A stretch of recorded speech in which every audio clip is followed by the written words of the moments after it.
Una vez que hemos terminado la agenda de la prensa, en principio, buenas tardes a todos, a todas. Este es el tercer acto de un programa que se extiende a lo largo del mes de mayo. Algunos estuvisteis ayer aquí con nosotros, viendo una pieza poético-musical sobre el mundo del trabajo, donde, entre otras actividades, evidentemente aparecía reflejada la minería, y aparecía también reflejada la huelga. Es decir, las dos razones, los dos motivos que unen todo este programa, como digo, se extienden en el mes de mayo en la Ciana y en el Bierzo, y que conmemora las huelgas mineras del año 1962, en un principio en Asturias y posteriormente se prolongan y duran en este lado de la cordillera cantábrica. Como yo decía ayer, para nosotros, con independencia del valor que tiene en sí la movilización en aquellos tiempos tremendamente adversos, evidentemente, el valor que tiene es que constituye una de las células madres, la más inmediata, del propio sindicato, de lo que entonces era un movimiento, no todavía un sindicato, evidentemente. Entonces, para nosotros tiene a mayores ese valor, y por eso, bueno, nos hemos entregado, tanto desde la estructura sindical como desde la Fundación Jesús Pereda, a conmemorarlo con este despliegue. Lo que hoy presentamos aquí es una mesa, una conversación entre generaciones mineras diferentes a lo largo de la historia desde ese año 62 hasta el presente, es decir, desde los tiempos en los que la minería estaba realmente viva, a pesar de que, como decían ayer Víctor y Rodrigo, sea una sepultura, cantaban ellos, pues desde ese momento hasta que la estirpe es liquidada, ¿no? Por decirlo también en términos líricos. Hemos pedido a María Jesús Muñiz, que es periodista del Diario de León, que intervenga como moderadora de la mesa, y será ella ya a partir de este momento la que lleve la voz cantante de este acto. Muchísimas gracias.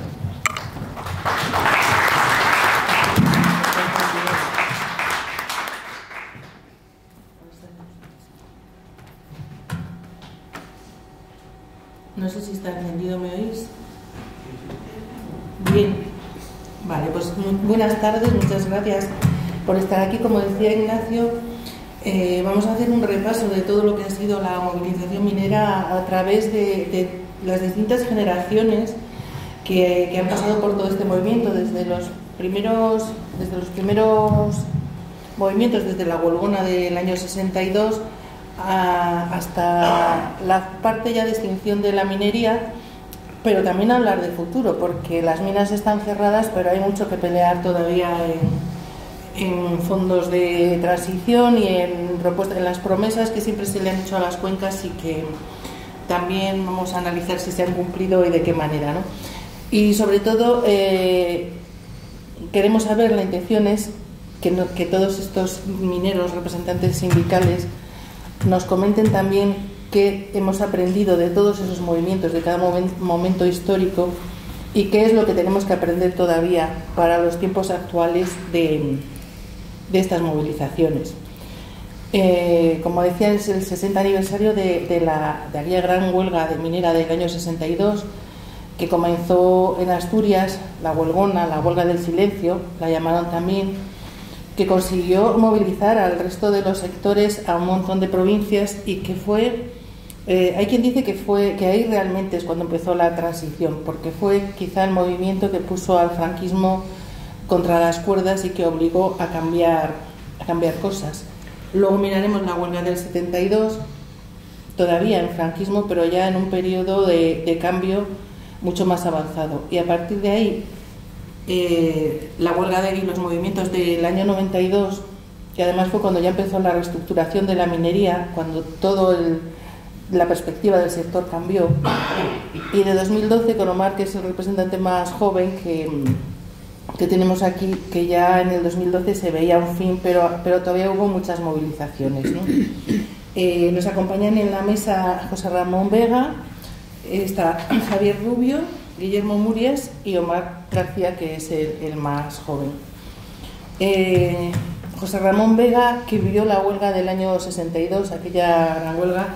José Ramón nació en Asturias y allí vivió la posguerra y trabajó aquí en Laciana en el Pozo Calderón, junto a Benjamín Rubio y otros dirigentes históricos también del sindicato. José Ramón formó parte de la estructura original permanente de Comisiones Obreras y fue delegado sindical y concejal en el Ayuntamiento de Villablino.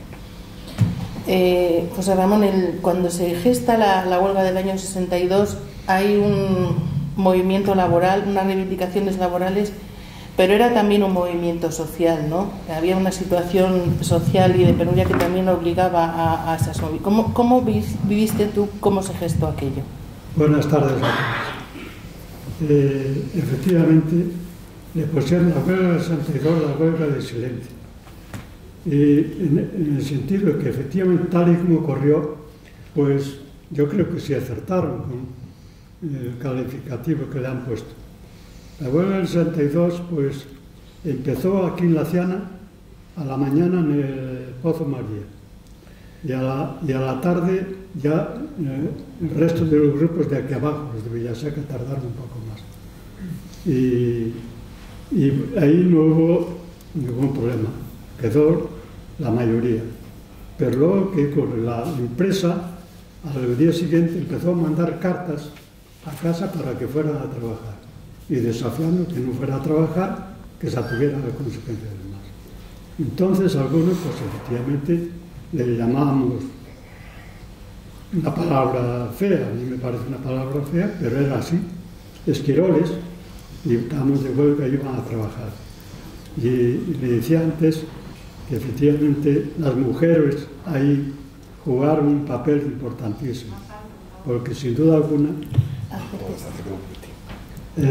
no eran muchos esos esquiroles que iban a trabajar, pero sí eran unos grupitos en cada grupo. Y entonces ahí las mujeres efectivamente valientes, las mujeres más valientes salieron y se ponían delante de ellos para que no entraran a trabajar. Le llamaban esquiroles y demás. Y en la mayoría de los casos lo conseguían. Podían escaparse algunos escondidos, pero la mayoría lo conseguían. Efectivamente, ¿qué ocurrió?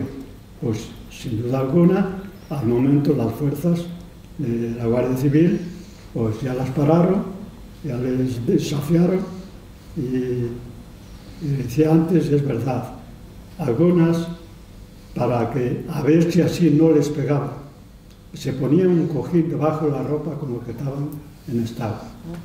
Y efectivamente, de primero se ve que lo creía, que era verdad. Pero luego ya fueron algunas detenidas, las más valientes la llevaron detenida hasta León y tuvieron unos días detenidas allí. Y es lamentable, pero a algunas les han pegado. Sí. Y bueno, luego, ¿cómo seguíamos aquí la huelga? Pues relativamente la huelga se siguió dentro de lo normal. La gente no íbamos a trabajar, en aquella no había, estaba el sindicato vertical, que el sindicato vertical, las empresas y los cuarteles pues eran los mismos todos, defendían los mismos intereses de la dictadura. Entonces, pues qué sindicato, ni qué nada. Entonces, de ahí, precisamente, en esa huelga, empezamos a hablar, teníamos contacto con algún compañero, muy pocos, algunos, la mayoría pertenecían al Partido Comunista, y empezamos a decir, estas comisiones no se pueden deshacer, porque fue una comisión elegida por los trabajadores en la sala de fiestas de Villablino, fue a negociar. No, la mayoría de ellos, siendo uno o dos, ya no quisieron saber nada. De las comisiones de los obreros que se formaron, ¿no? Cogieron mucho miedo y de que no, ellos que no volvían más. Entonces, algunos de esos de la comisión eran de los que ya teníamos de alguna forma estamos organizados. Y fue tanto el miedo que cogieron que efectivamente uno que llamaban Tomasín Gómez, que trabajaba en el Grupo Calderón también, era muy valiente. Pero yo se lo conocía mucho porque había hecho una caseta y había ido yo a ayudarle a trabajar. Teníamos mucha amistad. Y él influyó muchísimo. La mujer no dormía, llorando de día y de noche. Y entonces él por eso se marchó para Francia, como otros, a Bélgica o otros sitios. Y entonces de cinco lo menos de los que creíamos que estaban organizados se han marchado. ¿Por qué? Porque efectivamente sabían lo jugábamos, que podían no solamente ir a la cárcel, pues sí era lo de menos. El asunto es que iban luego a detener a la familia y sabía hijos mayores, y si no a la mujer, que es lo que hacía. Entonces, pues efectivamente la gente tenía mucho miedo y esos compañeros que eran muy válidos, pero se fueron. Pero bueno, hemos tenido la suerte durante la huelga, fuimos buscando más compañeros y efectivamente ya empezamos, estas comisiones no se pueden deshacer, y no se pueden deshacer y no se deshicieron, no se hicieron más.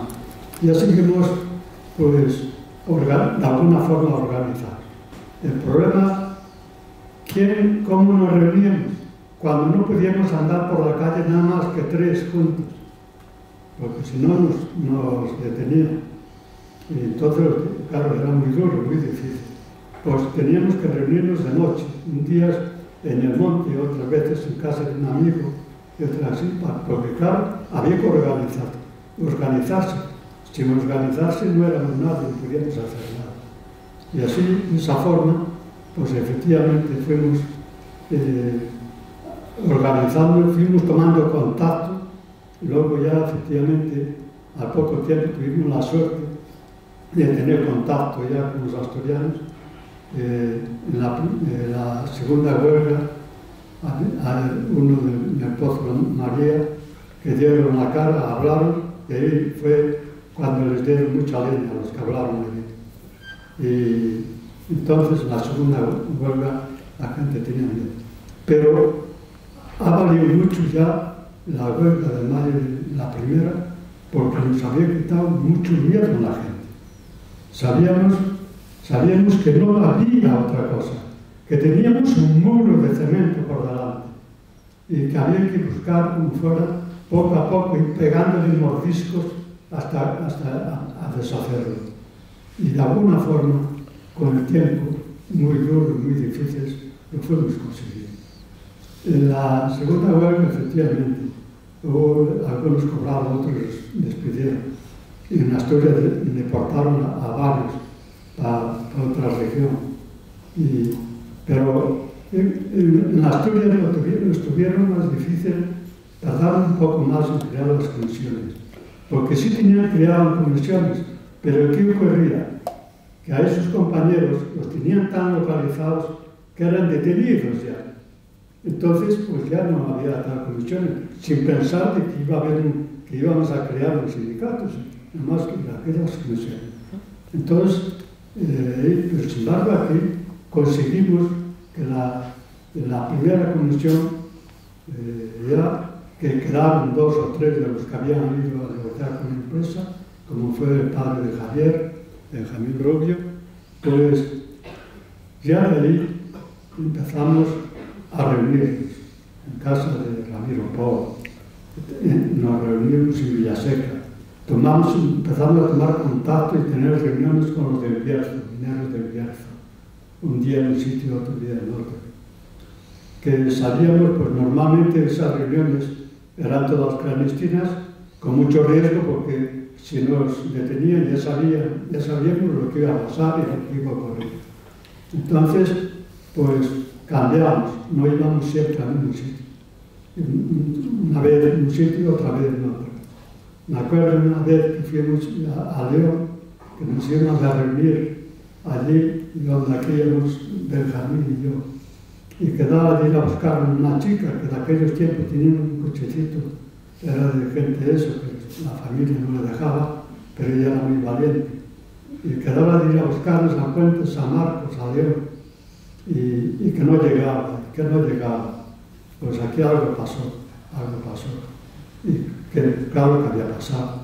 Los de Asturias y uno de Valladolid se juntaron y entraron a tomar café en una cafetería en la estación de Vía Estrecha en León. Y ya, entre ellos Gerardo Iglesias. Ya los detuvieron a 5. Pero a pesar de eso, conseguimos hacer la reunión en otro sitio. En un caso, si pudiera decir, como si fuese una chabola subterránea, sin luz. Menos mal que uno llevaba linterna, porque no la llevaba. Llevábamos un trocín de lapicero y un papel muy fino para escribir, por si veían que llegamos, tragárnoslo y pasarlo para adentro. Y así José Ramón, de todo aquello, viendo cómo está ahora el movimiento sindical y todo esto que nos está contando de cómo era entonces, ¿qué cree que deberíamos aprender ahora de todo lo que hicieron ustedes en la reivindicación laboral y social? Mira, esto es una pena que efectivamente este salón no tuviera a rebosar, porque claro, ahí yo de seguir con esto, pues dependería del tiempo que me dejara. Pues si los compañeros me dejaran tiempo, pues echaría una hora por lo menos, para dar un pequeño eslabón de lo que hacían en aquellas huelgas. ¿Qué es lo que tenía más valor de todo lo que hacían? Usted habla continuamente de hombres y mujeres valientes. ¿Qué es lo que tenía más valor de todo aquello que hacían en aquella época que la represión era muy dura? Bueno, de cualquier forma, decían, había huelga porque, por ejemplo, la primera huelga ya sacábamos algo positivo, subida del salario, habían subido un poco el premio interior y demás. Y entonces ya la consideramos positiva. En la segunda fue más negativa, pero las huelgas en aquel momento eran todas positivas, porque es que no solamente pedíamos unas mejoras salariales, es que teníamos unas mejoras sociales, un respeto ante los trabajadores. La empresa, que algunos trabajaban 14 horas y salían ya decididos. Yo me acuerdo que en Calderón uno salía y ya llevaba 14 horas y me coge el grande del mando, digo, vete para allá otra vez a cargar con los caballistas, a cargar los trenes, si no te pego una patada. Y todo eso aquello era terrible. Y efectivamente volvía a trabajar. Y ya antes de esto, me acuerdo, había unos paisaninos, unos pobres, que habían estado presos ya en la dictadura de Primo de Rivera y luego, por supuesto, en la guerra del franquismo. Y estaban nosotros agotados ya. Les costaba andar por la mina, por la galería, Torres. Y un vigilante los castigaba, pues además llevaba 2 meses así, todos los meses. Lo castigaba un día y claro, no solamente perdía el jornal de ese día, es que perdía el premio interior de todo el mes. Y eso era la mitad de la jornada de miseria que les daba. Y eso. Entonces, yo un día lo cogí. Estaba un ayudante conmigo que era zamorano y lo cogí, y como luego a muchos más, dice, tú tienes corazón. ¿Por qué me dices eso? No, te pregunto si tienes corazón. Pues, porque si tuvieras corazón, no hacías lo que haces. Tú sabes lo que estás haciendo a estos hombres que son lo que llevan sufrido en la vida, y encima ahora tú les quitas de lo poco que ganan, les quitas más de la mitad del salario y tú sabes lo que estás haciendo, tú duermes tranquilo. Decía que eso. Y pues efectivamente, no volvió a sancionar más. Había otro vigilante en el mismo grupo Calderón que bajara de Villaseca pues también es que gozaban con sancionar y había otra cosa. Pues lo cogieron un día también, porque el día tenía otro ayudante de Villajer, que era Rafael, muy valiente. Y también lo cogí y le dije, pues sabéis lo que estáis haciendo, meterse con la gente encima de venir a trabajar, que no ganamos para comer, amargarles la vida aquí en el trabajo. Y luego no poder dar ni de comer a sus hijos ni a su familia.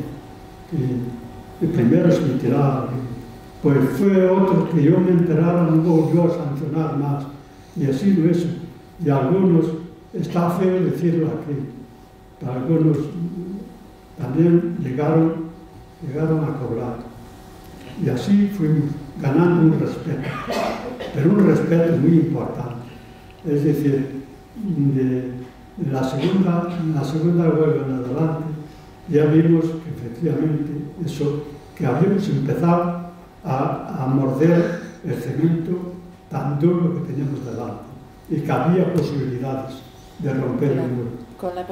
Coincides en que efectivamente la transición y el cambio empezó con esos movimientos, ¿verdad? Luego en el año 72 fue la otra gran huelga, en León, la huelga ininterrumpida, más larga, ¿no?, del sector, y por primera vez ya organizada por las comisiones obreras. Y cuando empezaron a surgir liderazgos sindicales ya más importantes, Javier, aquello lo vivió de otra manera, que tuvo protagonismo más tarde, pero Javier, que procede de una familia de tradición minera y de compromiso político, es hijo de Benjamín Rubio, al que recordaba José Ramón, trabajador de la MSP, y fue portavoz en la Marcha Negra del año 92, fue delegado sindical y también concejal en Villablino, y puso en marcha el Sindicato Regional Minero de Castilla y León. De aquel año 72, aunque fueras muy joven, ¿qué recuerdas? Porque al fin y al cabo está todavía la dictadura. Ya sobre lo que nos está contando José Ramón, ¿qué cambios hubo en el movimiento sindical? ¿En qué evolucionó? Bueno, cuando en el año 1972 yo entré a trabajar ese año en la MSP, y la diferencia era que, digamos que vivíamos medio en la legalidad, es decir, en los centros de trabajo se vivía medio en la legalidad.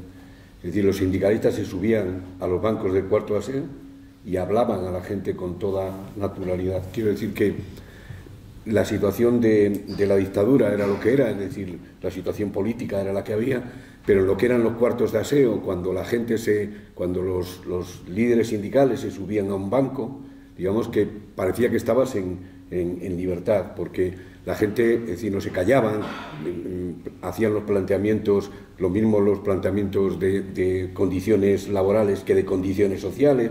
Es decir, la situación había cambiado mucho con respecto a lo que había ocurrido en las huelgas del 62, 63, incluso en el 68. A mí me gustaría comentar una cuestión de las huelgas del 62 y del 63. Digamos que en la huelga del 62, como apuntaba Ramón, era muy difícil, era la huelga del silencio, era una cuestión, era muy difícil que alguien se atreviera a hacer un pronunciamiento de las peticiones que querían hacer. Y lo era porque si alguien hacía eso, lo iban a tachar de culpable de la movilización, de culpable de la huelga. Por lo tanto, llevaban pues unos 15 días en huelga sin que la empresa todavía supiera cuáles eran las peticiones que los trabajadores iban a hacer. Entonces, ciertos jefes de grupo, porque además pertenecían todos a la misma familia Torre, que eran los jefes de grupo de varios grupos, pues se reunieron y dijeron, bueno, aquí hay que llamar a alguien. Ellos sabían bien con quién tenían que hablar, sabían qué gente era la que protestaba por las condiciones laborales, es decir, y fueron a hablar con él. Y la gente lo que le planteó fue, bueno, déjenos reunirnos para que podamos elaborar las peticiones y entonces ya podremos plantearle. Y eso es lo importante, es decir, se celebra la primera asamblea de trabajadores legalmente, es decir, con permiso de la dirección de política, en la sala de fiestas, como decía José Ramón, de Villablino, que en esos momentos pertenecía a un hombre que un año antes había estado picando carbón en Calderón. Por eso no tuvieron muchas dificultades para que le permitieran ahí. Y ahí no solamente se elaboran las peticiones, sino además se elige la comisión, que José Ramón decía que luego casi queda permanente, es decir, es una comisión que queda permanente, excepto cierta gente que va llegando y va entrando nueva gente. Y hay una cuestión muy importante a la hora, con lo que tú preguntas, que es lo que antes ocurría en la empresa, y yo me imagino que en todos los sectores de la producción ocurriría lo mismo, que era que había un proceso natural. Un chaval llegaba a trabajar, tenía 18 años, llegaba a la mina, empezaba a escuchar a la gente que estaba dirigiendo en aquellos momentos el cotarro, empezaba a tener relaciones con ellos, comenzaba a implicarse en la lucha, empezaba a elaborar su carrera sindical, y era un proceso completamente natural. En el año 1990 y tantos, cuando empiezan las primeras prejubilaciones, este proceso se rompe brutalmente. Es decir, hay chavales muy jóvenes que tienen que hacerse cargo del sindicato o de los sindicatos sin haber pasado ese proceso de aprendizaje que era absolutamente necesario. Y ese es uno de los principales problemas que en aquellos momentos después tuvieron los sindicatos. Es decir, estos chavales que tenían una voluntad enorme, pero no tenían demasiada experiencia, tuvieron que ir adquiriendo la experiencia a base de hostias. Esa es la realidad. Es decir, llegar a las negociaciones y a base de tal fueron teniendo el aprendizaje. Y nosotros, como tenemos la fea costumbre de criticar al que hace algo, pues lo primero que hicimos fue ponernos a criticar a los chavales que llegaban y se ponían ahí porque decíamos que eran unos inútiles. En vez de coger y echar una mano y ponernos junto a ellos a poner a defender lo mismo que estaban defendiendo ellos. Por eso el proceso se rompió completamente en esos momentos y el sindicalismo a partir de entonces empezó a ser, digamos, diferente. Muchísimas más dificultades para la gente que estaba en los sindicatos. Hay que tener en cuenta que estos chavales no cobraban nada, es decir, estaban ahí porque consideraban que alguien tenía que ponerse al frente de la lucha y de la pelea. Y eso, digamos que yo creo que nosotros, la gente, no ha sabido nunca estar a la altura de esa gente que en unas circunstancias tan especiales tuvieron que hacerse cargo del sindicato. Los sindicalistas que habéis estado antes, te refieres, ¿no? O sea, sí, claro.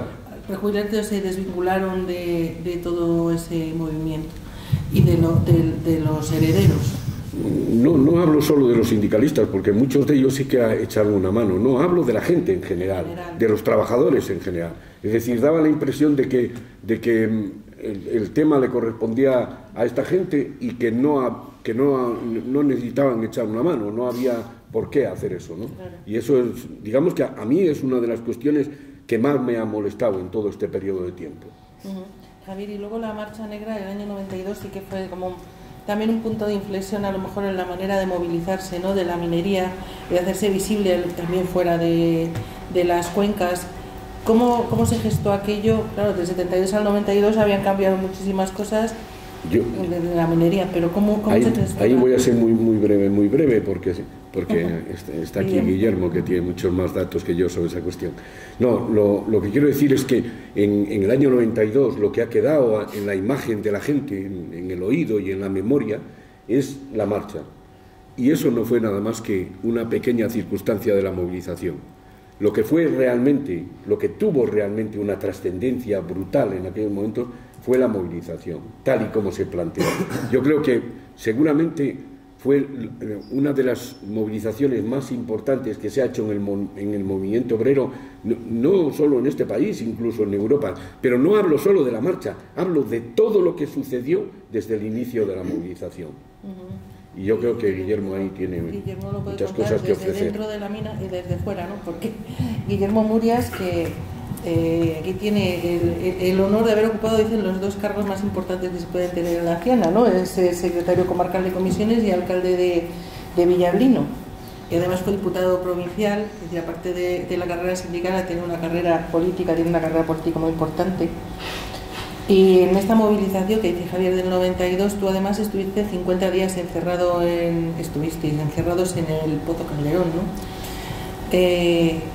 ¿Cómo se orquestó esa movilización que tenía todos estos aspectos? Que a lo mejor es verdad que la Marcha Negra era la parte visible, no vamos a decir folclórica, pero sí más visible de todo esto fuera de León. Pero ¿cómo se gestó todo aquello?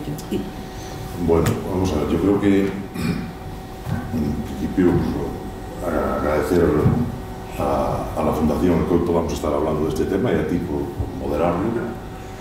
Yo quiero, antes de contestarte a la pregunta, voy a enlazar con lo que estaba hablando Javier y lo que habló José Ramón, porque al final las movilizaciones del 92, bueno, venían precedidas de otras, ¿no? Ya desde entonces, bueno, pues de una determinada forma de ver las cosas, y entonces nosotros en el año 92, bueno, pues se planteó por parte de la empresa, algo que ya se ha hablado en multitud de ocasiones, bueno, pues digamos que fue un poco el comienzo donde se veía realmente, bueno, pues que no había, la empresa tenía una situación económica muy grave, no tenía posibilidades por sí misma de salir adelante, ya estaba recibiendo alguna ayuda por parte de la administración, pero vamos, las deudas con la Seguridad Social, con la Hacienda, se había comenzado, digamos, a dilapidar el patrimonio que tenía la empresa, los terrenos de Ponferrada y de otros sitios al venderlos, y bueno, se veía que no había posibilidades de, si se continuaba así, de futuro, ¿no? Y bueno, pues nosotros habíamos mantenido varias múltiples reuniones con el Ministerio de Industria, que de alguna forma, bueno, pues estaba ya algo implicada con la empresa, pero bueno, en aquel momento había una cerrazón total de bueno, pues la empresa tendría que arreglarse con los medios que tenía, y si no era capaz, bueno, pues eso tendría las consecuencias de ir cerrando pozos y bueno, pues desaparecer como otras empresas lo habían hecho previamente. O sea, el año antes había desaparecido Hieras de Saber, ¿no? Que era una empresa pues que 2 o 3 años antes nadie se planteaba que pudiese desaparecer como tal, y en el año 91 pues se cerró definitivamente. Entonces nosotros, bueno, pues con la trayectoria, con la experiencia que teníamos, no nosotros en aquel momento como responsables sindicales, sino por lo que aprendíamos de lo que habíamos escuchado, lo que habíamos vivido, y pues sabíamos que iba a ser un conflicto largo para buscar una solución. Y teníamos la experiencia de que las huelgas, porque bueno, aquí no solamente, aquí ahora hablamos de hechos puntuales, pero en ese interín de tiempo, entre el 62 y el 72, pues hubo más movilizaciones. Del 72 al 92, pues hubo 20 años en los que hubo muchos conflictos, porque eso lo sabe la gente que trabajó o trabajamos en la mina. A la hora de luego ver la vida laboral, cuando te ibas a jubilar, la cantidad de días de huelga perdidos durante la vida laboral de una persona, ¿no? Entonces, pues era muy raro el mes que no había un conflicto, si no era un grupo en otro, y entonces, pues de todo eso se aprende. Y se aprende, pues, las huelgas empiezan, pero se terminan también.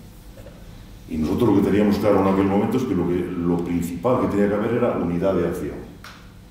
Porque no baste solamente con tener razón, sino tienes que también convencer a los demás de que la tienes. Entonces, bueno, lo primero que buscamos, nosotros teníamos mayoría cualificada en el comité de empresa, pero había otros sindicatos con una menor presencia, pero que también tenían representación entre los trabajadores. Había habido conflictos en los que los llevamos adelante comisiones obreras solo, pero bueno, unos salieron bien y otros salieron regular. Al final la gente empieza el conflicto, pero lo tiene que terminar porque tiene que comer. Y porque la empresa empieza pues a tratar de abrir brechas, y el que no está convocando la huelga pues empieza, digamos, a aprovecharse de las necesidades que tienen los propios trabajadores de tener un salario para poder salir adelante. Entonces al final, bueno, pues muchas veces se rompían los conflictos sin haber conseguido los objetivos que te habías marcado, porque precisamente la propia gente pues quería volver a incorporarse al trabajo, ¿no? O al menos una mayoría. Entonces en aquel momento lo primero que buscamos fue tratar de buscar la unidad sindical con todos. Y siendo conscientes de eso, una vez de que eso estaba, bueno, pues teníamos asumido de que eso era así, pues comenzamos un proceso de información a la sociedad de la Ciana. No solamente era un problema de los trabajadores, de los 2000 y pico trabajadores que trabajábamos en la MSP, sino que eso, bueno, pues afectaba a toda la comarca como tal. Entonces comenzamos a tener reuniones en los pueblos, con las juntas vecinales, a hacer consejos, pues con los profesores, con los estudiantes, o sea, con los empresarios, los autónomos que había de la zona, informándolos de qué situación es la que había y a qué nos íbamos a ver abocados si no se encontraba una solución. Entonces, por esa razón, cuando después de la última reunión que tuvimos en febrero con el Ministerio de Industria, donde quedó claro que no iba a haber no estaban dispuestos a aportar ninguna solución, digamos que la sociedad de la Ciana estaba preparada para saber que iba a haber una movilización. Entonces, bueno, fue cuando nos encerramos en la mina el día 4 de febrero y convocamos una huelga indefinida de un mes. Y comenzaron las movilizaciones y claro, cuando las calles estaban llenas de gente, hubo huelgas generales, pero eso porque había habido un trabajo previo. Si no, eso hubiese sido imposible. Si no hubiese unidad sindical y luego pues información e implicación de la sociedad que asumió como suyo el problema que teníamos los trabajadores, porque al final era de todos. Entonces, bueno, pues ese fue, digamos, los pasos que se dieron para iniciar esa movilización. Llevábamos un mes de conflicto y, bueno, pues manifestaciones aquí en León, en Valladolid, enfrentamientos con las fuerzas del orden público, y nosotros veíamos, bueno, los responsables que estábamos en aquel momento frente a los sindicatos, que por ese camino no íbamos a encontrar una solución, porque cada día los enfrentamientos eran mayores y esa guerra con las fuerzas del orden no la íbamos a ganar, porque si eran poco, pues 100, se mandarían 200, o al final, bueno, pues aquí entraron las fuerzas, los antidisturbios al casco urbano de Villablino, pues hubo un intento de tomar el cuartel de la Guardia Civil. Entonces ahí fue ya cuando entendimos que eso había que cortarlo y buscar pues otra solución. Bueno, y después de debatir las cuestiones, pues se planteó el tema de... Éramos conscientes de que había que sacar el conflicto de la zona, darlo a conocer, bueno, pero en un momento, en el año 92, donde a nivel general pues todo parecía que eran pues Faustos y Alaraca, ¿no? las Olimpiadas, pues, el Mundial, ¿no? la Expo de Sevilla, el Mundial no, la Expo de Sevilla, pero nosotros teníamos un problema que teníamos que hacerlo salir de aquí desde las 4 montañas del valle. Entonces se preparó el tema de la marcha, pareció oportuno, bueno, hubo una implicación clara, y eso siempre lo he reconocido, y los que estábamos en la dirección del sindicato, fundamentalmente a la Unión Regional de Castilla y León de Comisiones Obreras, fue quien impulsó, o quien planteó que el sindicato estaba a disposición, tanto bueno, desde el punto de vista de la organización como de medios económicos que también eran necesarios para poder salir con 500 personas a caminar hacia Madrid, ¿no? Eso lleva pues un trabajo arduo. Entonces hubo un compromiso firme del sindicato. Bueno, el resto, nosotros éramos el sindicato mayoritario, fue quien más aportó. Los demás aportaron en función de la representación que tenía.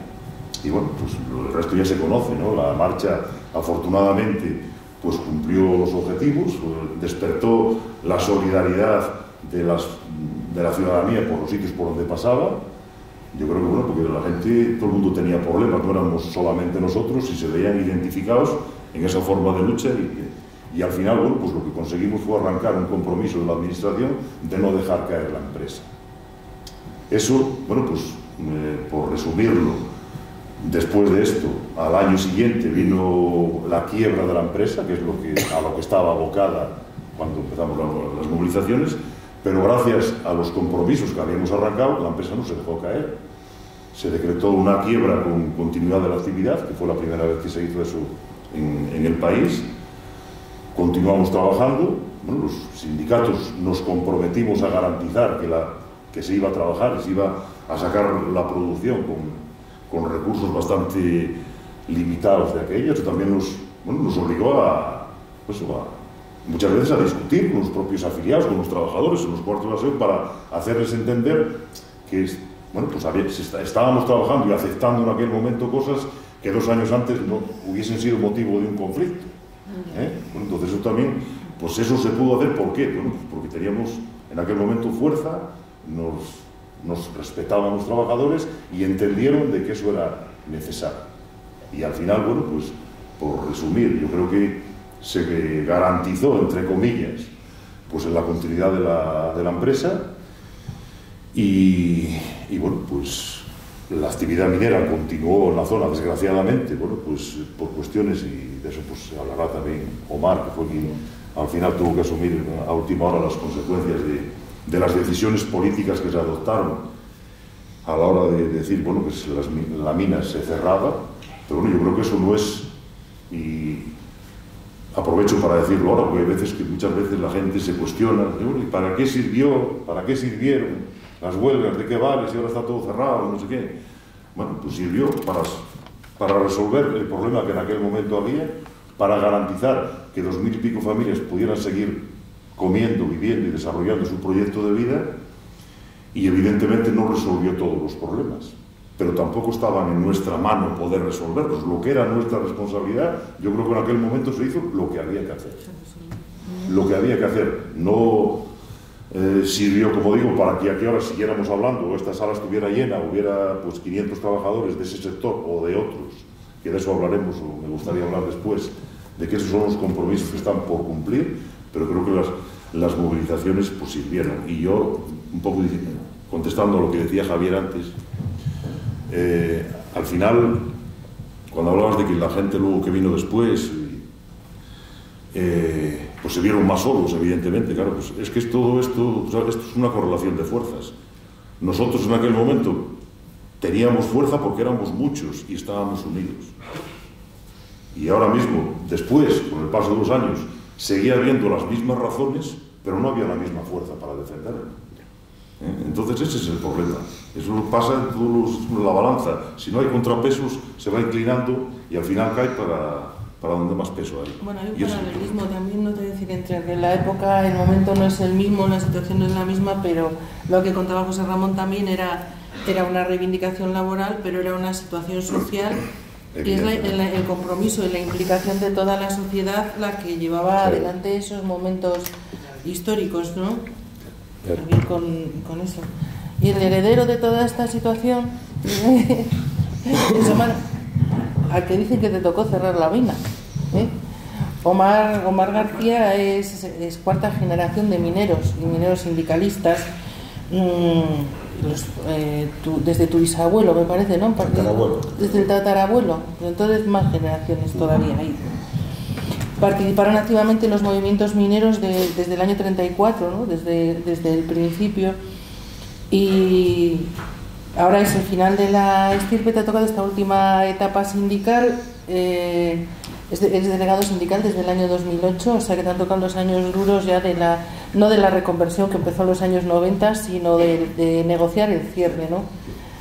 El cierre, las prejubilaciones, cómo cerrar con el menor daño personal posible y a las familias, ¿no? Y bueno, desde 2016 eres responsable de minería de Castilla y León.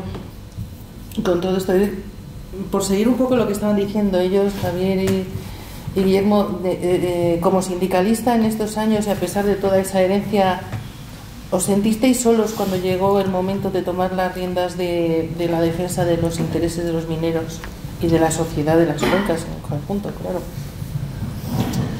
Bueno, en primer lugar también queremos agradecer al sindicato pues, este acto, que sea aquí en la Sierra, sin menospreciar a las demás comarcas mineras, evidentemente. Todas hemos tenido nuestra importancia, pero bueno, yo creo que mejor escenario que la Ciana para hacer este acto, a mi punto de vista, no existe, ¿no? Así que gracias al sindicato y gracias a los que habéis venido a participar, que como bien dijo José Ramón, ojalá fuéramos más, ¿no? Pero bueno, esto es un poco pues, el ejemplo de lo que está sucediendo en esta comarca minera y en las demás comarcas mineras, ¿no? Respondiendo a tu pregunta de si me sentía solo, como bien has dicho, empecé en el 2008 aproximadamente de delegado, pero yo entré en el año 98 a trabajar en la MSP con 18 años, y ya nada más entrar en el año 98, pues a los meses de entrar a trabajar ya tuve que secundar una huelga por unos precios de unos estados gubernistas, la famosa mina Monolito, que estaba ahí, como que se ve que nació, a cuál me refiero, ¿no?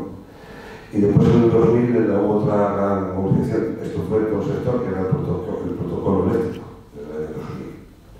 A partir de ahí, bueno, pues he vivido muchas huelgas, sobre todo en temas de empresas, locales, de destacos, bueno, sobre huelgas internas, ¿no? De lo que era la MSP y Contenedor Cantábrico, pero sí es verdad que me tocó, por desgracia, sufrir lo que fue la decadencia de la minería y todas las consecuencias que han venido, ¿no? Solo, pues, en cierta medida, sí me he dado cuenta de que cuando yo entré a trabajar en el año 98 eran 1.500 personas de plantilla en la MSP. Y en el año 2012 estábamos hablando de que la empresa sabía la reducción de plantilla, andamos cerca de 400. Evidentemente, pues la fuerza no era la misma, ¿no? Había mucha población, porque en el año 92 aún había mucha gente en activo, pero es que en el 2012 era mayor la gente que estaba jubilada o prejubilada que la que éramos activos. Por lo tanto, en cierta medida sí, pero también tengo que decir que muchos prejubilados y jubilados han apoyado incondicionalmente muchas de las motivaciones que hemos planteado en 2012, que yo creo que si no llega a ser por ellos, no hubieran salido adelante, evidentemente. Y toda esta tarea, porque ahora dices, bueno, las decisiones políticas obligaron a cerrar la mina, probablemente antes de lo que se pensaba, pero hay dos realidades. Primero, de toda esta historia de movilización minera y de reivindicación, ¿qué se ha aprendido para defender lo que es ahora lo que interesa a la Ciana y a las cuencas, ¿no?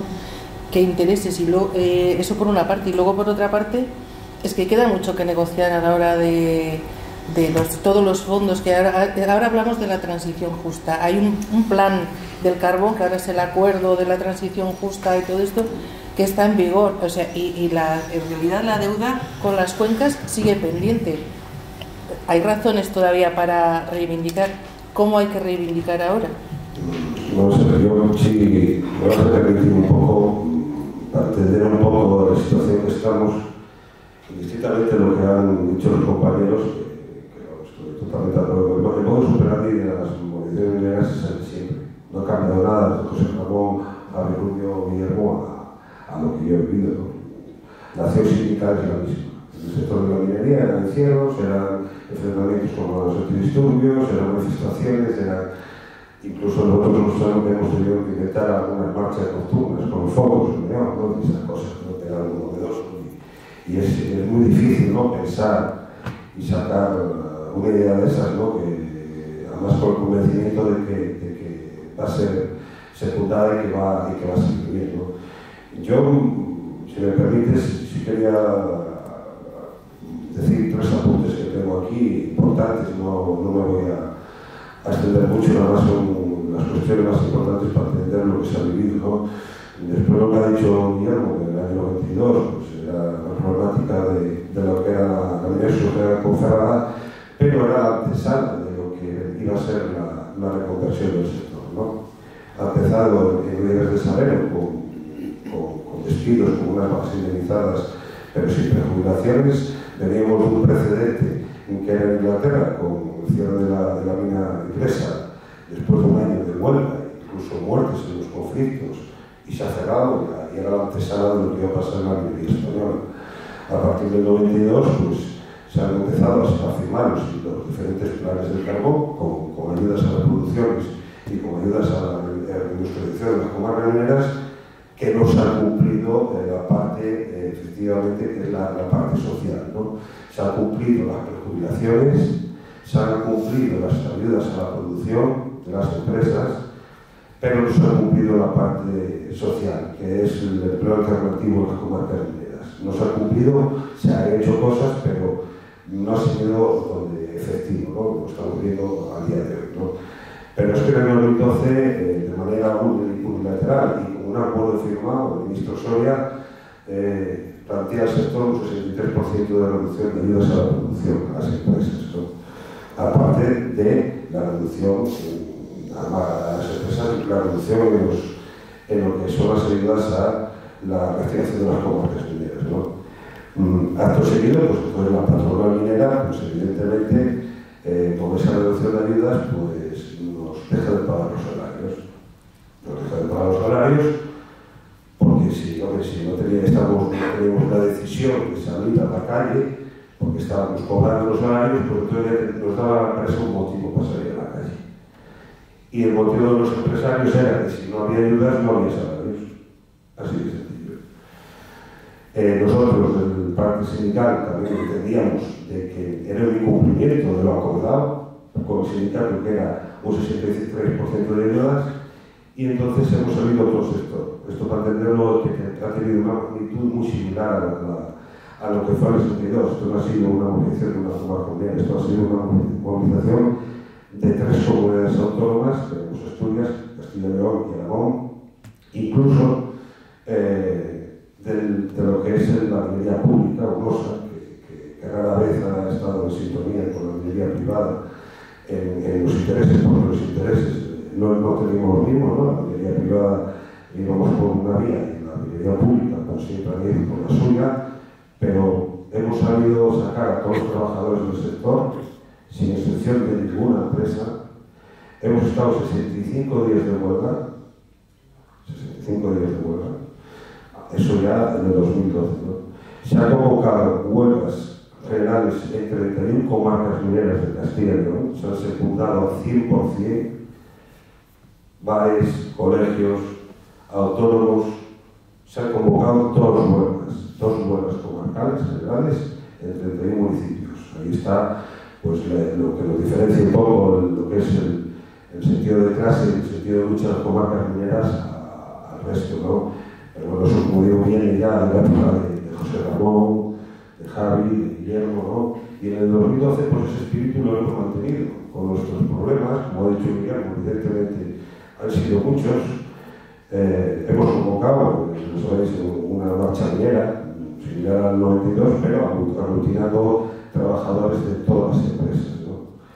Hemos llegado a Madrid, ha tenido una aceptación importante en Madrid, no se lo olvida, ¿no? Hemos el sindicato, sobre todo, tengo que decirlo, Comisiones Obreras, ha puesto todos los medios disponibles y posibles para que colaborar con esa movilización. Y pues no ha surgido efecto, es decir, no, la decisión política, la voluntad política, incluso el ministro Soria ni siquiera nos ha recibido, y hemos tenido que desconvocar la huelga en agosto del 2012. Entre medias también hemos tenido pues, muchos enfrentamientos. Yo creo que más que el 92, yo en el 92 lo viví también como estudiante, como en este instituto, tenía yo 14 años, pero no se me olvidará jamás lo que ha sido el 92, esto pues, ha sido muy similar, ¿no? Los enfrentamientos con las fuerzas de seguridad llegaron a un momento que hemos tenido imputados en la cual la Fiscalía nos pedía 5 años de prisión por delito, por estar en un piquete cortando la vía, pues hemos tenido serios problemas, ¿no? Pero no obstante nosotros hemos hecho la marcha, pero no seguimos con los cortes de carretera igualmente, y además de encierros, hubo encierros en 2 pozos, en Asturias, en Ayer y en Santiago, y hubo otro encierro en Santa Cruz, en el Bierzo, ¿no? Eran 3 encierros, a la vez que la marcha y a la vez que los cortes.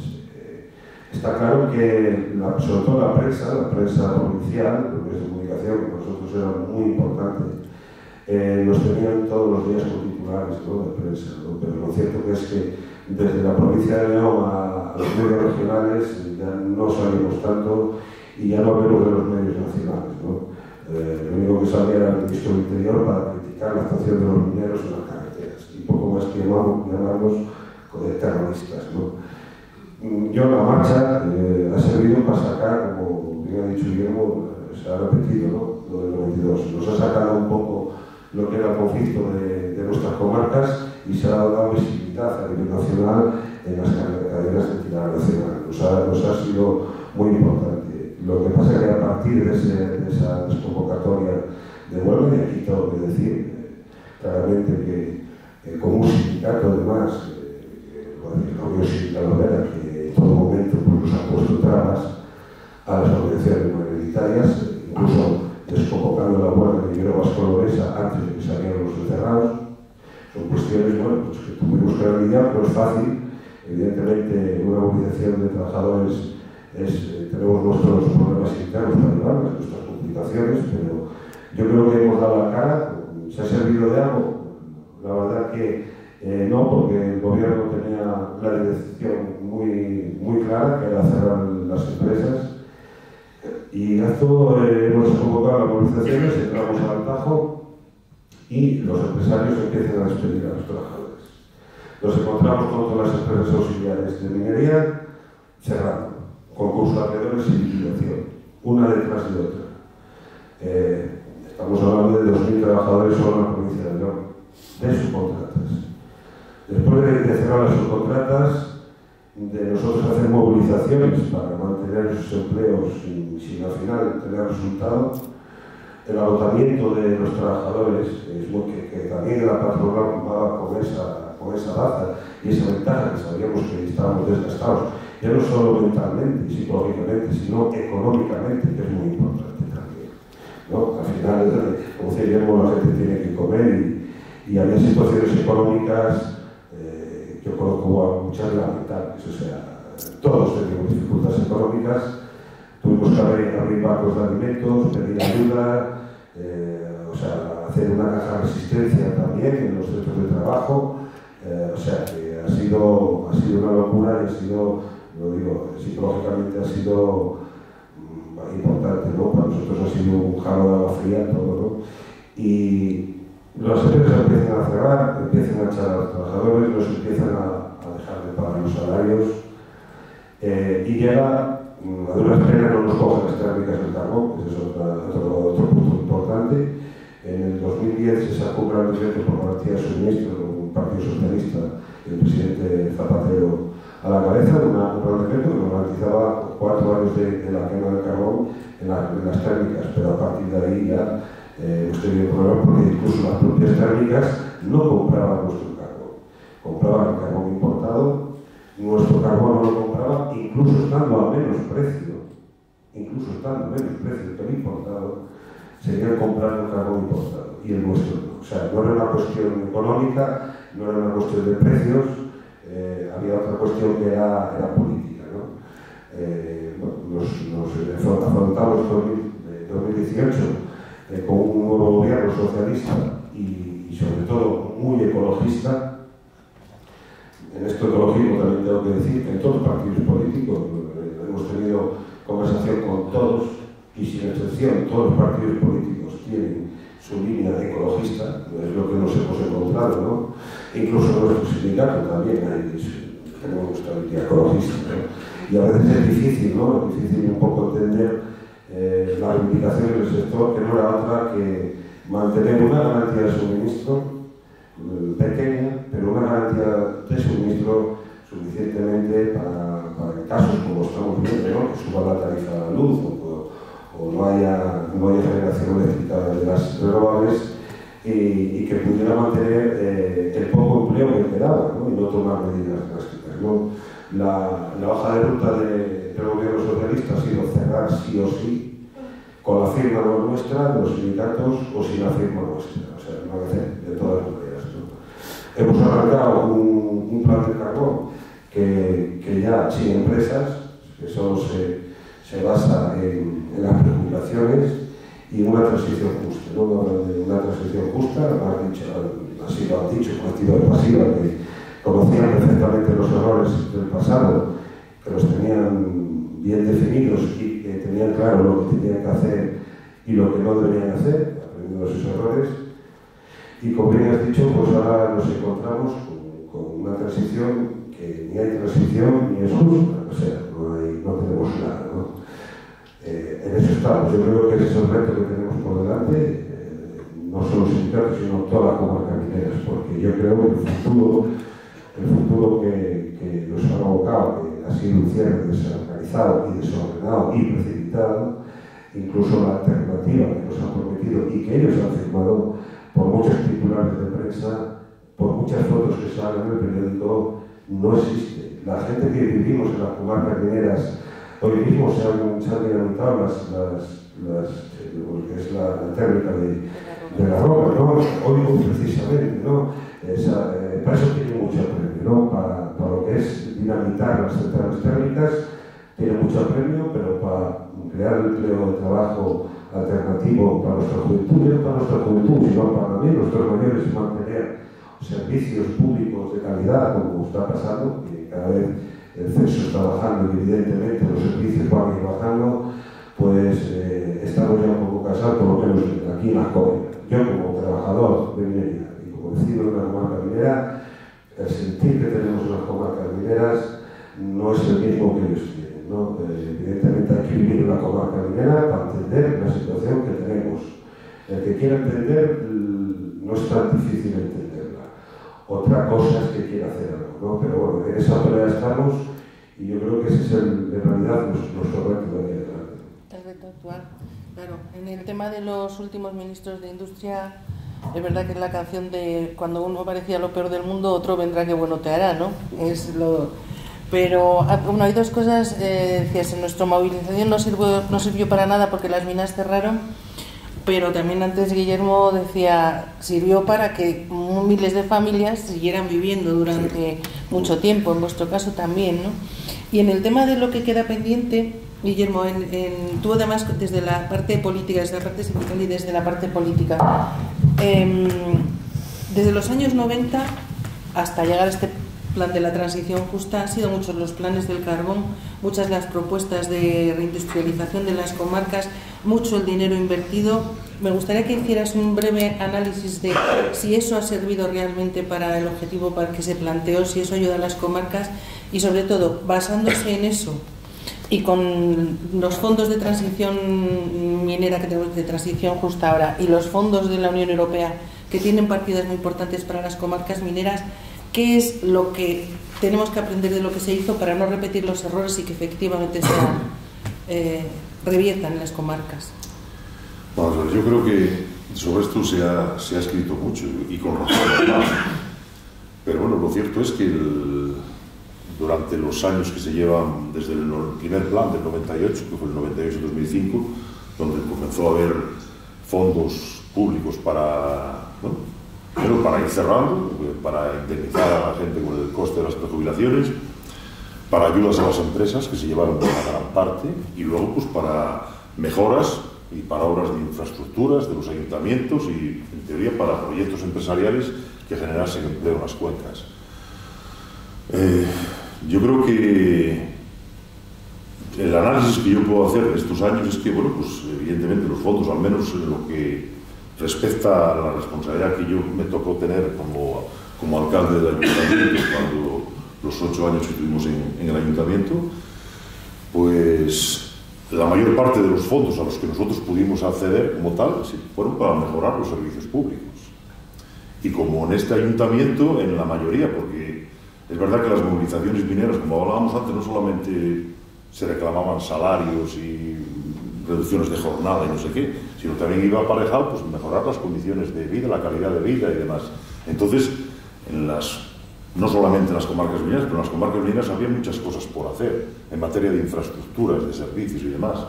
Es verdad que se critica algunas veces que pues que se haya malgastado el dinero en una pista polideportiva, no sé qué ayuntamiento donde no hay niños. Bueno, puede ser, pero eso es el chocolate del loro. Yo creo que lo que faltó fue una planificación y un compromiso, digamos, tanto de las comunidades autónomas como del gobierno central. Compromiso real de poner los mecanismos a trabajar, porque antes hacía Omar referencia a una cosa que no es menor.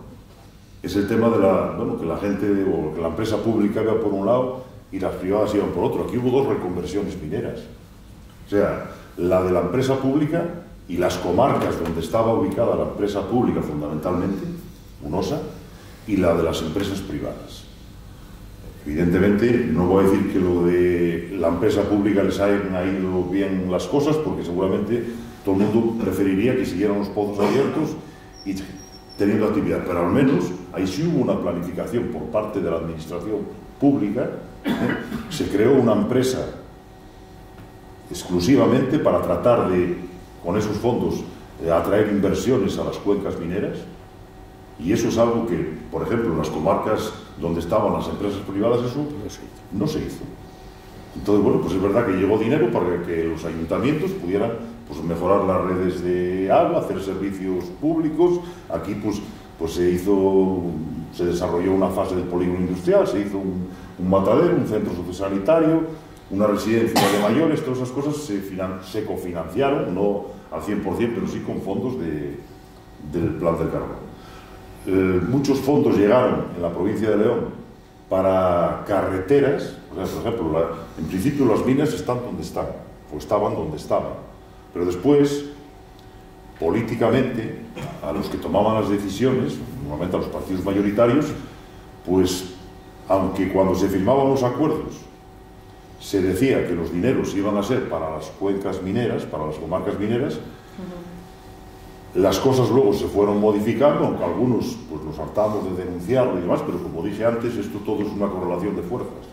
Puedes clamar en el desierto, si mayoritariamente pues el Partido Popular y el Partido Socialista en aquel momento le interesaba abrir el abanico de que esos fondos mineros pudieran llegar a más sitios, primero los ayuntamientos limítrofes, luego a las zonas de incidencia y al final el mapa, digamos que el mismo dinero que había, pues se abría mucho el abanico. Cuando se inventó el concepto de los municipios muy mineros... Bueno, pues entonces lo que quiero decir, que eso, digamos que si ahora se quiere hacer algo, eso no puede ser así.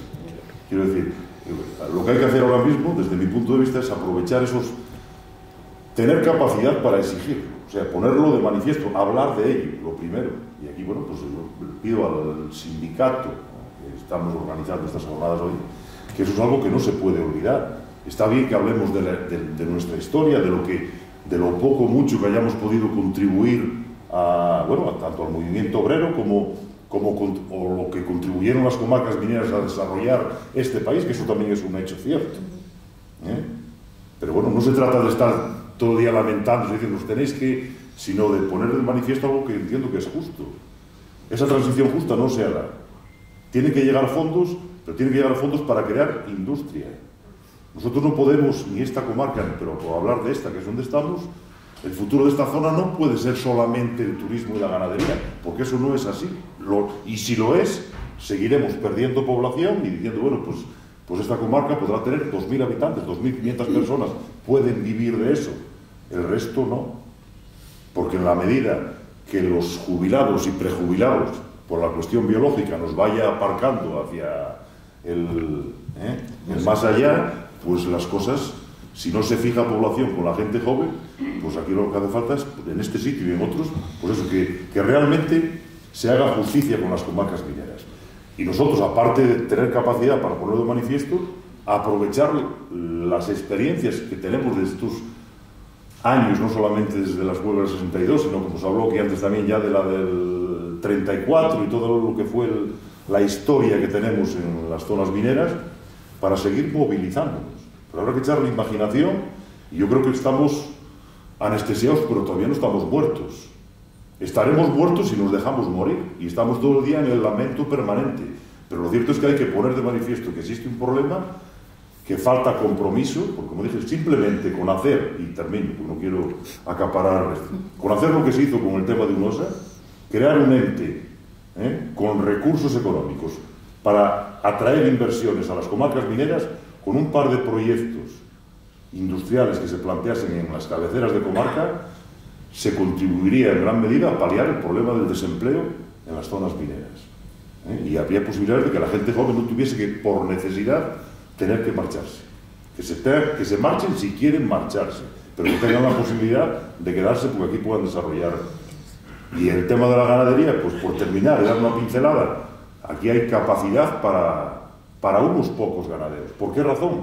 Porque para vivir de la ganadería hace falta tener mucho territorio. Porque tal y como está la PAC ahora mismo, hace falta tener hectáreas de terreno para poder recibir ayudas que van en función, sobre todo, del territorio que tienes. Las zonas pastables son limitadas. Y ya se encargó la Junta durante estos últimos años de ir reduciendo esas hectáreas que había. Hace 15 años había muchas más hectáreas pastables que hay ahora. Con lo cual, un ganadero que tenga que tener 100 cabezas de ganado para poder vivir, necesita pues un número de hectáreas que al final, bueno, pues si hay 3.000 para dividir, pues si cada uno necesita 100, bueno, pues hay 30 que puedan vivir de eso. No puede haber 300 que vivan de eso, porque si no, pues con una vaca, ni con 2, ni con 5 ovejas no se vive. Entonces la ganadería puede ser un complemento, y lo es, y hay jóvenes que se han incorporado a ese mercado. Pero eso tiene... No es la solución. Eso, la solución para esas personas, pues sí, pero no es la solución de futuro para decir que toda una comarca va a vivir de eso, tal y como está estructurado el mercado y la política de la PAC, fundamentalmente. Bueno, está claro que las minas han cerrado, Javier, que las minas han cerrado, que las reivindicaciones ya no son mineras, pero está claro que hay que defender y que pedir tanto o más que en los tiempos que hablábamos al principio, ¿no? Y Javier, hablabas antes de que se rompe este hilo de conducción del aprendizaje, de la reivindicación sindical y política, ¿no? Entonces, con todo esto que tenemos por delante, con todo esto que hay que pedir para las cuencas, y que eso sí que tiene que implicar a toda la sociedad, ya no es solo cosa de mineros, ¿cómo se podría reorganizar el movimiento sindical y político que hace falta ahora y que tienen que liderar las nuevas generaciones? Bueno, mira, verás, el otro día cuando empezáramos las movilizaciones por el tema de la sanidad, nosotros nos pusimos a pensar, después de venir de Ponferrada, por lo que vimos, digamos la imagen que dejaba eso, ¿no? Y nosotros seguramente deberíamos estar en la acera aplaudiendo a la gente que pasaba, y sin embargo éramos los que estábamos allí moviendo el personal. Pues eso, digamos que lo tenemos que asumir, es así. Y ahora, digamos que no nos queda más remedio que pelearlo. Si algo hemos aprendido de la gente como José Ramón y todos los que antes empezaron a luchar, es que aquí no se regala nada. Nada. Todo lo que consigues, lo consigues a base de pelearlo, a base de lucha. Y en Comisiones Obreras eso lo hemos aprendido desde que empezamos a tener uso de razón. Es decir, las libertades en este país llegaron porque hubo un número de gente que peleó y luchó por conseguir las libertades. Y se consiguieron por eso. No vino no sé quién a regalarnos la libertad. Eso es mentira. La gente que se ponía en huelga en el año 62 empezó a saber que sin libertad todo aquello que reivindicaba era imposible. Y eso fue lo que hizo cambiar la situación política de este país. Bueno, pues cambiar la situación en la que está viviendo este Valle de la Ciana con esta situación que apuntábamos, solo la podemos cambiar nosotros. ¿Y cómo la podemos cambiar? Luchando, levantándonos. Te meten la zancadilla, te vuelves a levantar, y te vuelven a hundir y te vuelves a levantar. Y mientras seas capaz de ponerte de pie, digamos que habrá esperanza de que seamos capaces de conseguir las cosas. Pero si nos dormimos, si quedamos adormecidos, si pensamos que no hay solución, si creemos que no hay nadie que sea capaz de hacer esto, entonces lo tenemos jodido. O sea, yo sigo creyendo, sigo teniendo esperanza en que seremos capaces de conseguir eso, porque no puede ser que todo lo que hemos aprendido de la gente que hubo antes que nosotros lo podamos dejar sin más diciendo esto se acabó. A mí me parece que somos capaces de hacer eso, porque además nosotros sabemos una cosa, es voluntad política, nada más. Es decir, eso de decir, es que aquí no quiere venir ninguna empresa. Mira, voy a poneros un ejemplo solo. Si alguien en este gobierno decide que mañana todos los calzoncillos que se hacen para el ejército se fabrican en Villablino, se fabrican en Villablino. Solo es voluntad política de decir, de tomar esa decisión. Y estoy poniendo un ejemplo. Es decir, hay un millón de cosas que el gobierno puede plantear que se hagan. ¿Por qué? Porque tiene capacidad para poder hacerlo. Cuando se hace un parador, un aeropuerto en Murcia, que luego al final acabó sirviendo para que pasearan en coche los Fórmula 1, ¿por qué se tomó? Porque fue una decisión política que arruinó una parte de la comunidad murciana. Pero es igual, tomaron esa decisión política. Nos dicen, cuando hablamos del parador de Villablino, dicen, es que eso no va a ser rentable. Pero es que tampoco lo es el de Cangas, ni siquiera San Marcos de León es rentable. Es que es rentable el AVE, pero es que se busca otro tipo de rentabilidad, que es la rentabilidad social. Pues eso es de lo que hay que hablar aquí.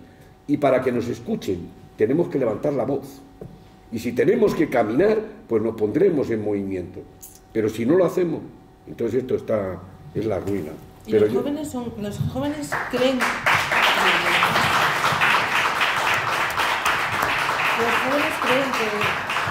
¿Los jóvenes creen que son capaces de hacer eso o les falta ese convencimiento? Bueno, estoy totalmente de acuerdo con lo que hizo Javi, ¿no? Y antes apuntaba a Guillermo lo del ente, ¿no? En el parece interesante lo que acaba de decir, ¿no? Estamos hablando de que UNOSA pues, tiene un ente, ¿no?, público que funciona, o por lo menos algo mejor de lo que está funcionando en esta comunidad autónoma y en la minería privada. Por ello, el lazo con el día 12. El día 12 todos sabemos que hay una movilización nacional, una de hoy es la Ponferrada. La última movilización, que creo que ha salido con una participación importante, aparte de la Marcha de la Sanidad, ha sido la anterior movilización por este motivo, por la provincia de León y la Mesa de León. Yo creo que el día 12 tenemos un reto importante. Aparte del día 11, que es la Marcha por la Sanidad, el día 12 a mí personalmente me parece súper importante. Creo que nos estamos jugando mucho. Creo que dentro de la provincia, y aquí cuando estamos hablando de fondos de transición, de residencia, fondos europeos, aquí estamos hablando de fondos de muchos fondos por todos lados, ¿no? Yo creo que parte de ellos nos corresponden a las comarcas mineras dentro de esta provincia, ¿no? Y que tenemos que reclamar nuestro hueco y nuestra importancia dentro de las reivindicaciones de la provincia, ¿no? Por eso creo acertado que una de las manifestaciones sea en la CIAN y por los siguientes motivos. El primero, porque tenemos organización sindical. Y como bien dijo Javi, tenemos capacidad de relación de momento. No es la que era, pero aquí estamos. Y aquí pretendemos seguir. Por eso el día 12 es muy importante que se participe en esa manifestación. Lo tenemos difícil, porque cada vez, como aquí me hace con la pregunta tuya, a ver, yo no considero joven del todo, ¿no? Pero de momento puedo hablar, ¿no? No es lo de antes, o sea, la mentalidad, tristemente, de la época de José Ramón, la de Javi, la de Guillermo, incluso también la juventud, nos cuesta, incluso es un reto del sindicato, y todos sabemos que meter en el sindicato los sindicales jóvenes pues es muy complicado, incluso la prensa y los medios de comunicación en muchas ocasiones pues ayuda un poco, ¿no? Pues hay ciertos organismos dentro de la sociedad, pues que los sindicatos somos los que comemos marisco todos los días y vamos de vacaciones y somos todos liberados, evidentemente pues ese es el mensaje que dan a cara de la sociedad, ¿no? Y aparte el sector industrial, que era el músculo del sindicato, sobre todo el sector industrial, hemos pasado de grandes empresas, hay ejemplo de la minería, el metal o los astilleros, pero sobre todo pues hemos pasado a pequeños autónomos, que es muy complicado sindicalizarse, es muy complicado afiliar, entonces el escenario laboral del país no es el que era y no vamos a pretender que sindicalmente son otras circunstancias, ¿no? Pero bueno, yo creo que el sindicato está haciendo todo lo posible, porque nuestra organización, en incluir la juventud, porque al final es el futuro, ¿no? Es el futuro del sindicato. En su día fue José Ramón, Javi, Guillermo y yo, y ya mañana pues serán nuestros hijos, mi hija o el hijo de cualquiera, ¿no? Que no hay que tomar, pero sí es cierto que yo, bajo mi punto de vista, y todos sabemos que es un reto que tenemos un sindicato bastante complicado, pero bueno, pues, pero ahí estamos en esa lucha. Esa es la pelea. José Ramón, los jóvenes de ahora viven un momento muy distinto al que explicaba usted al principio, cuando la huelga que le tocó vivir, pero tienen también muchas dificultades y muchas cosas por las que pelear por delante, que él, desde toda esta experiencia de toda su vida y de toda esta experiencia de movilización, ¿qué les recomendaría, qué aconsejaría a los jóvenes que hicieran para luchar por ese futuro, por el suyo? En primer lugar, diría a todas las organizaciones, empezando por esta organización que tanto quiero, y por todos los partidos políticos, sindicatos, asociaciones y demás, que se unieran a la hora de luchar por mejoras sociales para el pueblo en general, especialmente para los jóvenes. Los jóvenes, efectivamente, ellos, ¿quién les dijo lo que había que hacer? Es verdad que criticamos que ellos no acuden, por ejemplo aquí, como tantas otras, que no acuden. Pero tendremos que analizar nosotros tenemos que analizar por qué la juventud no se implica en esto. Mientras efectivamente la juventud no se implique en las organizaciones sindicales y políticas, y siempre para empujar, para criticar, pero desde dentro, y colaborar. Mientras no sea así, ni ellos van a tener futuro, y desde luego estas organizaciones veo el futuro muy difícil. Y máxime que me preocupa mucho como mayor y como luchador de una dictadura férrea como la que tuvimos, pues me preocupa mucho que con la libertad que hemos conseguido con la lucha de la clase obrera y las universidades y toda la gente que participó en ello, que ahora de esa libertad se quieran aprovechar un pequeño grupo, hoy un pequeño, mañana no sabemos en dónde irá, y que están luchando por volver a esa dictadura, que quieren, se llegan al poder, quitar todos los derechos sociales importantes que nos costó tanto sacar en la vida. Muertes, sangres, cárceles, paros y eso. Y que desde luego eso me preocupa mucho. Como no se toman medidas, y tienen que ser, hoy mismo efectivamente decimos, esto es un fracaso. No es un fracaso. Esta gente que hay aquí es gente que sabe por qué viene aquí.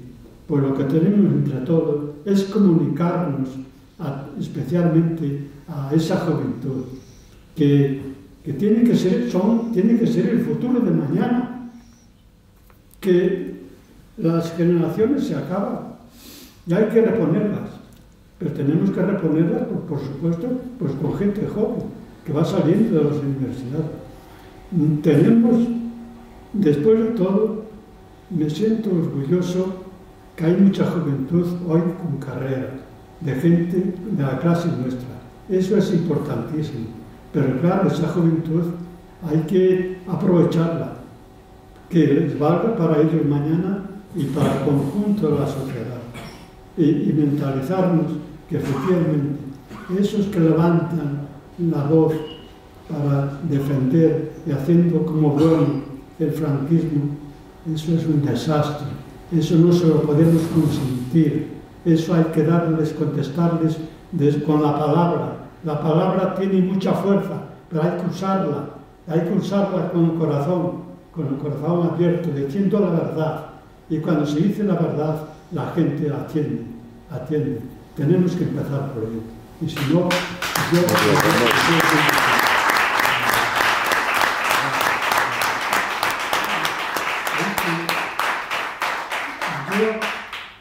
tengo 90 años.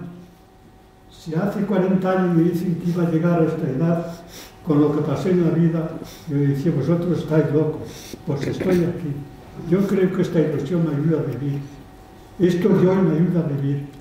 Y de lo poco que puedo, pues yo podría estar trabajando, no poniendo carteles, no manifestaciones, porque me cuesta andar, pero la palabra y la cabeza me considero válido para decir la verdad por el mundo. Y eso es lo que el mundo es lo que necesita, la verdad. Me preocupa mucho que después de lo que está pasando con la guerra, eso es un desastre. Después de 80 años no hemos aprendido nada, no cogimos cultura, siguen haciendo las mismas atrocidades que hicieron en nuestra generación. Eso es lamentable. Pues mientras efectivamente el mundo entero no coja de verdad las riendas de la verdad, no de la mentira, el mundo lo veo complicado. Está claro que es usted un valor para esta organización y para esta sociedad y que sería de muy brutos desperdiciarlo y no escuchar esa palabra.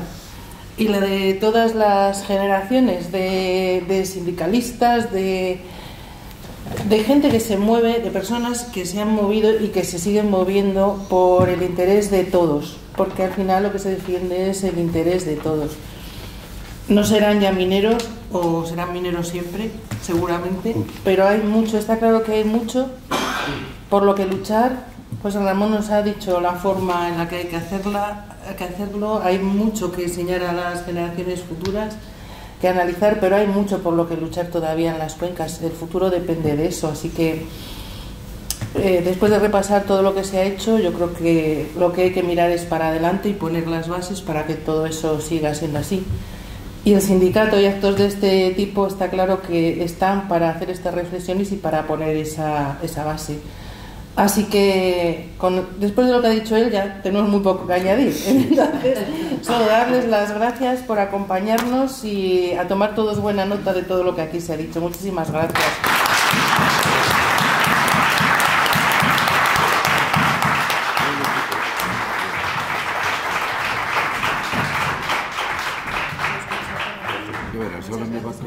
Ahora me va a ponerme a andar. Me duele ahora las piernas. No te tienes que entrenar para la marcha que viene. Sí que sí. Para la próxima. Va echando un poco de tres